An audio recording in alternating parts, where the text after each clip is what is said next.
Голема несреќа или убиство и самоубиство кријат водите на езерото Калиманци. Брачниот пар Тања и Дејан С од Каменичка дулица вчера го завршиле патувањето со Фордот до местноста Рибнички мост по црниот пат кој води до езерото. Што се случило меѓу нив се уште е нејасно.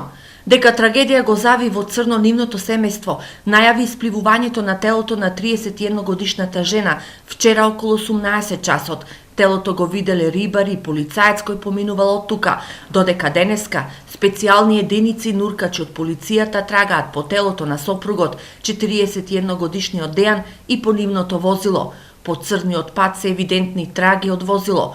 Овде, според нашите информации, езерото е длабоко околу 10 метри. Имали проблеми некои, меѓусебни си, дека знам. Вика дека били вчера да поднесат за развод брак. И тад заедно се си кренали и кај настанувал ништо не знам. Така слушам, тоа се полични муавети. Мислам дека тоа е со намера направено. Тоа се смислен случај. Мислам дека е така. Смислено е тоа убиство. А ја не знам со која смисла си качела и жена му па со така се веќе не дошли до тоа стека. Роднини и пријатели на сопружниците денеска беа покрај езерото, очекувајќи резултати од истрагата. Сите се потресени од големата трагедија. Па потресно како не, млад човек да загине. Не се млади двојцата.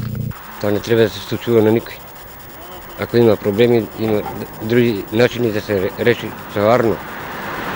А не така. Сопружниците ги паметат како мирни и повлечени луѓе. Ние ги познаваме како мирни луѓе, домаќини луѓе.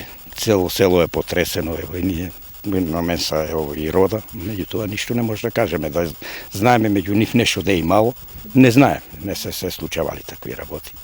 И така, ево, се случи што се случи. Понатаму не знаеме ништо додека не видиме што ќе биде. Моето село, од село Дулицата и што е девеникот, што е. Му беше домозет туку Каменица, кај дедам. И деда што причината беше многу повлечено момче, мирно беше многу. А дошло таа, работа немам поим.